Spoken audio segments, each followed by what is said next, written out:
Hello guys, good evening. So today we will learn about edema. Okay, तो देखो what is the definition of edema?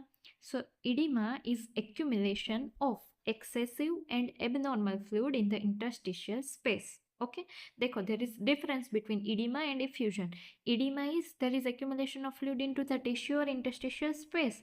Or if there is accumulation of fluid into body cavity like pleural cavity, peritoneal cavity, then it is known as effusion. Okay, now first to understand the edema we have to understand what is the normal condition, मतलब कि normally कैसे fluid exchange होता है. ठीक है, सो देखो suppose suppose this is capillary. तो देखो कैपिलरी में क्या होता है, at one end there is artery, another end there is when.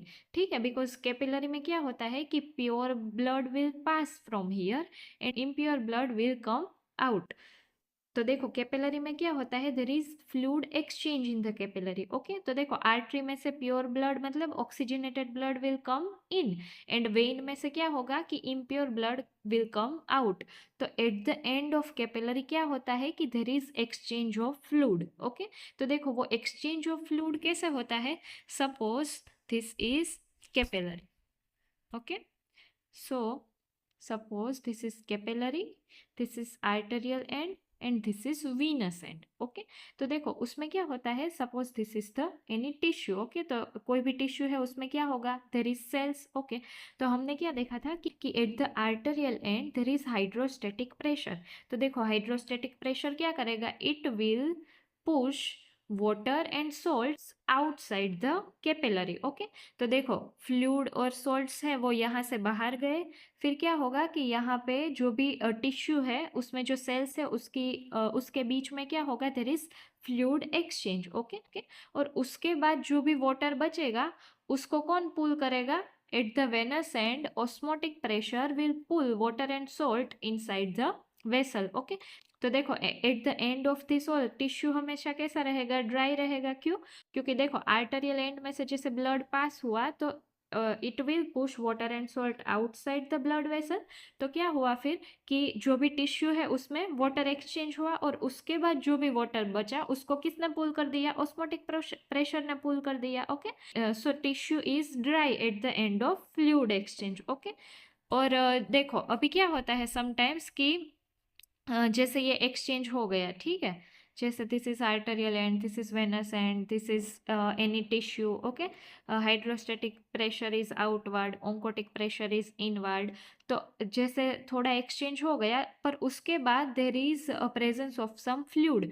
तो that fluid God has given us very beautiful system कि ये जो सारा फ्लूइड है उसको कौन ड्रेन कर लेगा, it is drained by lymphatics. Okay, so at the end of this all fluid exchange process tissue will remain dry. और देखो हाइड्रोस्टेटिक प्रेशर है वो किसकी वजह से होगा, पानी की वजह से होगा. ठीक है, और जो ओंकोटिक प्रेशर है वो ब्लड में क्या होता है, प्रोटीन, तो उसकी वजह से जो भी प्रेशर होता है that is known as oncotic pressure. Okay, तो देखो नॉर्मली क्या होता है, hydrostatic pressure will push water and electrolytes out of the capillary, and oncotic pressure will pull water and electrolytes into the blood vessel or into the capillary. Okay, और at the end of fluid exchange जो भी water बचा है उसको कौन drain कर देगा, lymphatics drain कर लेगा. ठीक है, तो देखो अगर हम सोचे तो उसकी पैथोजेनेसिस में क्या होगा, देखो इडिमा का डेफिनेशन क्या है कि there is presence of abnormal and excessive fluid into the interstitial space. देखो suppose this is capillary, this is tissue. Okay, तो देखो यहाँ पे फ्लूइड कब ज्यादा होगा, suppose there is more hydrostatic pressure. तो देखो ज्यादा हाइड्रोस्टेटिक प्रेशर है उसका मतलब कि वाटर ज्यादा बाहर जा रहा है. तो वाटर इतना बाहर जा रहा है कि जो लिम्फेटिक है वो भी उसको ड्रेन नहीं कर पा रहा है, और जो ऑस्मोटिक प्रेशर है वो उतना पुल नहीं कर पा रहा. तो वेनेवर, तो देखो इडिमा की पैथोजेनेसिस में क्या आएगा, first is increase hydrostatic pressure. Okay, now second is decrease osmotic pressure. अभी हाइड्रोस्टेटिक प्रेशर इंक्रीज हो गया, ठीक है। तो मतलब कि वाटर बाहर ज्यादा जा रहा है। अभी ओंकोटिक प्रेशर डिक्रीज हो गया, तो ओंकोटिक प्रेशर डिक्रीज हो गया उसका मतलब कि वो कम पुल कर पा रहा है, ठीक है। तो या तो हाइड्रोस्टेटिक प्रेशर बढ़ जाएगा या ओंकोटिक प्रेशर घट जाएगा, या तो फिर दोनों चीजें एक साथ होगी, तब there is edema. Now third is pathogenesis. तो देखो यहाँ पे जो भी बचा कुचा फ्लूइड था उसको कौन ड्रेन कर रहा था? It is drained by lymphatic, okay. तो whenever there is lymphatic obstruction due to any cause, तो उसकी वजह से क्या होगा? there is edema. and now fourth is sodium water retention. तो देखो सोडियम वाटर रिटेंशन कब होगा? कि जब रीनल फेलर होगा, ठीक है। देखो नॉर्मली क्या होता है कि सोडियम और वाटर है उसको एक्सक्रीशन कौन करता है? किडनी करती है, ठीक है। तो when ever there is renal failure तो क्या होगा कि वो सोडियम और वाटर का जो एक्सक्रीशन है वो नहीं कर पाएगी। So there is sodium and water retention, okay. So it will lead to oedema.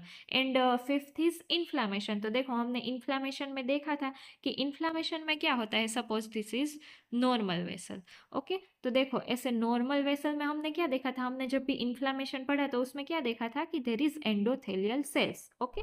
तो देखो ये सारे जो एंडोथेलियल सेल्स है तो ये एंडोथेलियल सेल्स के बीच में there is no gap, okay. But whenever there is inflammation, तो देखो इन्फ्लामेशन में हमने क्या देखा था? फटाफट रिवाइज कर लेते हैं कि suppose this is pathogen, okay. तो इस पैथोजन के साथ लड़ने के लिए हमारे जो भी WBCs है उसको हमें क्या करना पड़ेगा? बाहर भेजना पड़ेगा। तो उसको बाहर भेजने के लिए हमने क्या किया था कि जो भी ये जो दोनों एंडोथेलियल सेल है उसके बीच में गैप बना के उसको बाहर भेजा था, ओके। तो देखो इन्फ्लामेशन में क्या होता है कि there is increase vascular permeability. तो उसकी वजह से क्या होता है कि देर इज इडिमा, ओके। तो देखो ये वास्कुलर परमेबिलिटी, देखो वास्कुलर परमेबिलिटी इंक्रीज होगी तो क्या होगी? There is gap between two endothelial cells, okay. तो उस गैप में से there is leakage of water. तो सबसे पहले क्या होगा? सबसे पहले हमने देखा था कि ट्रांसयूडेटिव इडिमा होगा। ट्रांसयूडेटिव इडिमा मतलब कि गैप इतना ही होगा कि जिसमें से सिर्फ फ्लूइड ही पास हो सके, मतलब कि वाटर ही पास हो सके। तो first there is transudative oedema and after sometimes there is exudative oedema. Exudative oedema मतलब कि उसमें से पस सेल्स, मतलब कि जो भी WBC है वो भी बाहर जाएंगे। So there is formation of pus, okay. So it may be transudative और इट मे बी एक्सुडेटिव। तो देखो हमने 5 कोज देख लिए, ठीक है। कौन से 5? तो इडिमा की पैथोजेनेसिस में यही 5 कोज याद रखने हैं, ठीक है। कौन से 5 कोज याद रखने हैं? So first is increase hydrostatic pressure, second is decrease oncotic pressure, fourth is lymphatic obstruction, and fifth is inflammation, okay. And fourth is sodium water retention, and fifth is inflammation, okay. Now we will see one by one. You will remember it very quickly, okay. So edema, it is accumulation of fluid into tissue or interstitial space, okay. It is known as edema. Now in normal condition we already have seen that vascular hydrostatic pressure will push water and salt out of the capillary, and colloid oncotic pressure, or it is also known as osmotic pressure, it will pull water and salt back into the vessel. So there is a small net movement of fluid into the interstitium, और जो भी वो fluid है it will drain by lymphatics, okay. So normally there is a balance between the hydrostatic pressure and osmotic pressure, okay. Now there are two types of edema. First is transudative edema and exudative edema. तो देखो exudative edema का क्या मतलब है कि जब fluid के साथ सेल्स भी बाहर आएंगे तो that is known as exudative edema, okay. तो देखो exudative edema मतलब it is protein rich fluid. So in exudative edema the fluid is so there is a difference between transudative edema and exudative edema. Transudative edema is also known as non-inflammatory edema and exudative edema is also known as inflammatory edema. देखो सबसे पहले क्या होता है कि जो भी vascular permeability जब इंक्रीज होती है ना तो तब उतना ही गैप बनता है कि जिसमें से वाटर पास हो सके, ठीक है. So there is transudative oedema.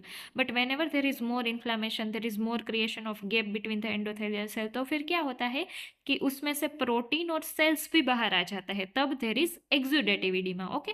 तो जो भी एक्सुडेटिव इडिमा है उसमें क्या होगा कि जो भी एक्सुडेटिव इडिमा का फ्लूइड है it will be protein rich, it will be cell rich और haemorrhagic fluid, bacteria will be present in that, then it occurs due to any inflammatory process and increase vascular permeability, ठीक है. Now, what are the example of exudative edema?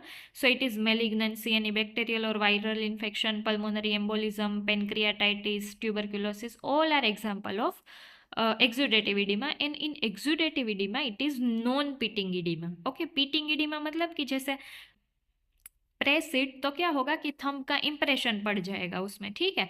But non pitting oedema मतलब कि उसमें वो thumb का impression नहीं पड़ेगा, ठीक है। So that is non pitting oedema. ना व्हाट इज ट्रांसुडेटिव इडिमा? तो it is protein poor fluid. क्यों? क्योंकि उसमें तो सिर्फ पानी ही है, मतलब there is water only, there is no cells, there is no protein. Okay, so it is protein poor fluid, cell poor fluid, so it is clear and serous. Okay, transparent होगा वो फ्लूइड है वो। Bacteria will be absent, it occurs due to non inflammatory process, मतलब कि उसमें vascular permeability है वो increase नहीं होगी, ठीक। What are the causes of transudative oedema? तो it is heart failure, liver failure, renal disease और malnutrition, and it will lead to pitting edema. Okay, now we will see examples of all the, मैंने जो आपको 5 mechanism बताया ना उन सब के हम एग्जाम्पल्स देखते हैं, ठीक है। So first is increase hydrostatic pressure. तो देखो इंक्रीज हाइड्रोस्टेटिक प्रेशर किस में होगा? तो फर्स्ट इज हार्ट फेलर। तो देखो हार्ट फेलर में क्या होता है? Suppose this is heart, so there are 4 chambers in heart, right atrium, right ventricle, left atrium, left ventricle. Suppose right ventricle is not pumping properly. तो देखो अगर ये पंप नहीं कर रहा है तो क्या होगा कि ब्लड है उसका बैक फ्लो होगा। तो ब्लड कहाँ पे जाएगा? राइट एट्रियम में जाएगा। राइट एट्रियम में से कहाँ जाएगा? यहाँ पे एसवीसी होगी तो एसवीसी में जाएगा, और एसवीसी में से कहाँ जाएगा? जो भी देखो ब्लड में देखो हार्ट में कहाँ से ब्लड आता है? सारे जो भी ऑर्गन्स है उसमें से हार्ट में ब्लड आता है, ठीक है। तो देखो ये जो सारे ऑर्गन्स है उसमें क्या होगा? अगर ये पंप नहीं कर रहा तो back flow of blood into all this organs. Okay, तो देखो मोर ब्लड मतलब मोर वाटर, और मोर वाटर मतलब मोर हाइड्रोस्टेटिक प्रेशर। तो due to back flow of blood in all this organ क्या होगा कि there is oedema. Okay, so we have seen that generally जो भी हार्ट फेलर होता है उसमें एनासार का होता है। एनासार का मतलब there is generalize body oedema, क्योंकि सारे ऑर्गन्स का इडिमा होता है, ठीक है। Now second is postural oedema. तो देखो पोस्चुरल इडिमा में क्या होता है? Suppose this is traffic police. Okay, तो देखो ट्रैफिक पुलिस में क्या होता है कि वो पूरे के पूरे दिन खड़े रहते हैं, ठीक है। तो क्या होता है कि पूरा जो भी ब्लड है वो नीचे की तरफ मतलब कि पैर की तरफ आ जाता है, उस इसलिए उन लोगों में पीडल इडिमा ज्यादा होता है, ठीक है। So postural oedema is also an example of increase hydrostatic pressure. Okay, so increase hydrostatic pressure में हमें कौन से 2 एग्जाम्पल याद रखने हैं? First is heart failure and second is postural oedema. Now second is decrease plasma oncotic pressure. तो देखो oncotic pressure है वो किसकी वजह से है? ब्लड में प्रोटीन की वजह से। तो जब भी प्रोटीन कम होगा ब्लड में तो ओंकोटिक प्रेशर भी कम होगा, ठीक है। तो प्रोटीन कब कम होगा? जैसे हम प्रोटीन डाइट में नहीं ले रहे तो प्रोटीन कम होगा, तो first is mall nutrition. Now second is कि ज़्यादा, देखो हम ये इसको कैसे समझेंगे?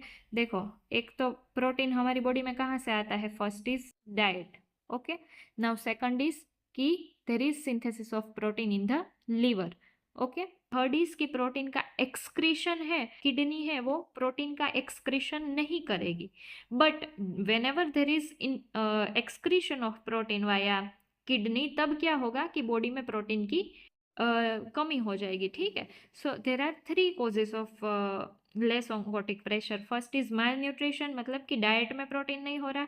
सेकंड इज लीवर फेलर, क्योंकि लीवर में सिंथेसिस नहीं हो रहा प्रोटीन का, ठीक है, लीवर फेलर की वजह से।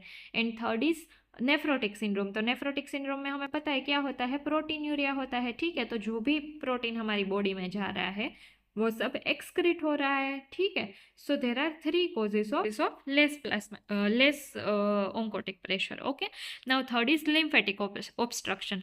तो देखो लिम्फेटिक ऑब्स्ट्रक्शन किस में हो रहा है कि पोस्ट सर्जरी। तो देखो आपने मास्टेक्टोमी वाले पेशेंट देखे होंगे, ठीक है। तो देखो मास्टेक्टोमी जब भी ब्लड का जब भी ब्रेस्ट कार्सिनोमा होता है तो क्या होता है कि मास्टेक्टोमी करते हैं, मतलब पूरा ब्रेस्ट निकाल देते हैं। तो देखो ब्रेस्ट कैंसर है वो किस किसके थ्रू स्प्रेड होता है? It is spread via lymphatics. Okay, तो क्या होता है कि जो भी एक्सिलरी लिम्फ नोड है उसको भी उसमें रिमूव कर देते हैं। क्यों? क्योंकि जो भी ब्रेस्ट कैंसर है वो अगर एक्सिलरी लिम्फ नोड में स्प्रेड हुआ है और वो कहीं और जगह पे मेटास्टेसिस करेगा, ठीक है, तो ब्रेस्ट सर्जरी में क्या करते हैं कि एक्सिलरी लिम्फ नोड है उसको रिमूव कर देते हैं। तो उसमें क्या होता है कि पूरा जो ये वाला हैंड है ना, मतलब suppose there is breast cancer of left breast, okay, तो क्या होता है कि जो भी लेफ्ट हैंड है वो there is swelling of left hand. क्यों? क्योंकि हमने left axillary lymph node remove कर दी है, तो जो भी लिम्फेटिक्स है वो ड्रेन नहीं हो रहा, तो उसकी वजह से there is swelling. Second is filariasis. So there is lymphatic obstruction in the filariasis. Okay. So in lymphatic obstruction we have to remember two causes. First is post surgery in breast carcinoma and second is filariasis. Now fourth is sodium and water retention. So whenever there is heart failure or renal failure, there is sodium and water retention. Okay, and it will lead to edema. Now fifth is increased vascular permeability. तो it will occur in inflammation. तो जब भी vascular permeability increase होगी तो क्या होगा कि there is gap between the endothelial cell and fluid will come out of that gap. Okay, तो देखो अगर आपको edema पूछे, देखो ये 2 मार्क्स में भी पूछ सकते हैं कि what is definition of edema and what is mechanism of edema. Okay, और what is pathogenesis of edema. और वो आपको 5 मार्क्स में भी पूछ सकते हैं, ठीक है, कि पूरा पैथोजेनेसिस एक्सप्लेन करना है। तो देखो सबसे पहले क्या लिखना है? Definition of oedema. तो डेफिनेशन में क्या आएगा? It is abnormal and excessive fluid accumulation in the interstitial space और tissue. Okay, now what is the pathogenesis? First normal condition में लिखना है कि at the end of capillary, at the arterial end there is hydrostatic pressure and at the venous end there is osmotic pressure. Okay, so normally there is a balance between the two. Whatever the fluid is remaining, it is drained by lymphatics. Okay, so at the end of fluid exchange the organ will remain dry. Okay, but whenever there is first is increase hydrostatic pressure, तो increase hydrostatic pressure में कौन कौन से example आएंगे? First is heart failure and second is postural oedema. Okay, now second is decrease osmotic pressure. तो देखो decrease osmotic pressure ने हमने क्या देखा था कि लीवर से प्रोटीन सिंथेसिस कहाँ से होता है, वो तीनों एग्जांपल लिखना है. फर्स्ट इज डाइट, तो first is malnutrition, second is in liver there is synthesis of protein, so second is liver failure, and third is nephrotic syndrome. Okay, nephrotic syndrome में क्या होगा? प्रोटीन्यूरिया होगा, तो उसकी वजह से there is excretion of protein from the kidney. Okay, so there are 3 example in the decrease oncotic pressure. Okay, now third is lymphatic obstruction. तो उसमें कौन सा 2 याद रखना है? First is post surgery in the breast cancer and second is filariasis. Okay, now fourth is sodium and water retention. तो वो किस में होगा? हार्ट फेलर में होगा, और दूसरा किस में होगा? रीनल फेलर में होगा. ठीक है, नाउ फिफ्थ इज इन्फ्लामेशन. तो इन्फ्लामेशन में क्या होगा कि there is increase vascular permeability, so there is a gap between the endothelial cell and fluid will leak out of that, so there is edema. okay, और ट्रांसयूडेटिव और exudative का difference भी हमने देख लिया. ट्रांसयूडेटिव मतलब protein poor, cell poor, and it will be clear serous fluid. Okay, और exudative will be turbid fluid, hemorrhagic fluid. Okay, and it is protein rich, it is cell rich, or there is bacterial inflammation. Well, in transudative there is no bacterial inflammation, और उन दोनों के examples लिख देने हैं. ठीक है, now work hard and never give up. Okay, देखो जो भी गिव अप कर देता है ना, success will not come after you if you give up. Okay, so you have to work hard and you have to stay motivated. Okay, no one will do it for you, you have to do it for yourself. So never give up and work hard. Success is yours. Bye.